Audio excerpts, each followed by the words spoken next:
One morning, I stepped outside and froze.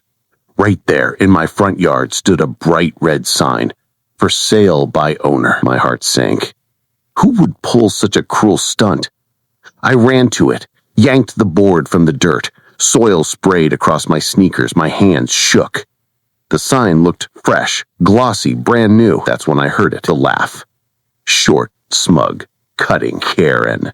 Across the street in her wide-brimmed sun hat and floral blouse, clutching that little dog like it was her crown jewel. "Oh, didn't you know? I thought you were finally moving out. Thought I'd help you advertise." My blood boiled. "This is harassment, Karen," I shouted.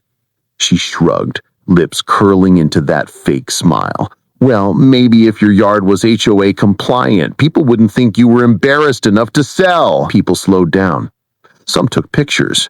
One neighbor even shouted, "Hey, how much you asking?" I wanted to vanish into the ground. That night, I sat at the kitchen table, head buried in my hands. My wife placed her hand on my shoulder. "Don't let her break you," she whispered. "It's working," I muttered. "People will think we lost the house. The kids cried." My wife's voice hardened. "Then fight back, legally." The next day, I started collecting proof. Photos of the sign, the dirt, even Karen smirking across the street. Mr. Delgado, an older neighbor, finally spoke up. "Yeah, I saw her at dawn. Signs in her trunk, hammer in her hand. Thought it was another crusade." Then came the jackpot. A Ring camera video. Karen's silhouette, hammer pounding, thunk, thunk, thunk. By the weekend, I had a folder full of evidence. Court day came.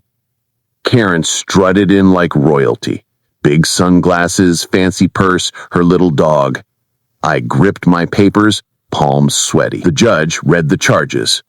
Harassment, defamation, HOA misconduct.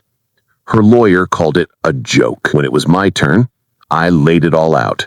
The photos, the video, the statement. I told the judge how my kids cried thinking we were moving.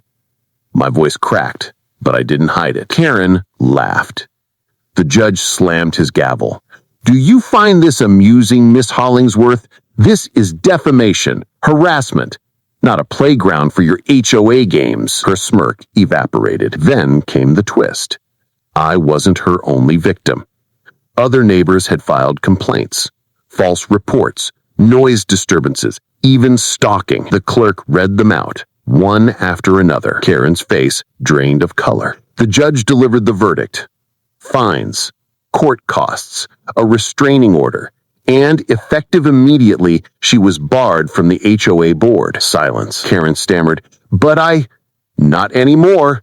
The judge cut her off coldly. Walking out of that courthouse felt like breathing again. My wife hugged me. "You did it," she whispered. A week later, a moving truck rolled up to Karen's house. She couldn't stay, not after the fines, fees, the humiliation. Neighbors stood on porches, arms crossed, watching her load boxes. Not one person helped, not one goodbye. I sipped my coffee on the lawn. She glanced at me, eyes burning, but said nothing. Court orders. As the truck pulled away, leaving her house empty, I whispered to myself, "For sale. Finally. For real."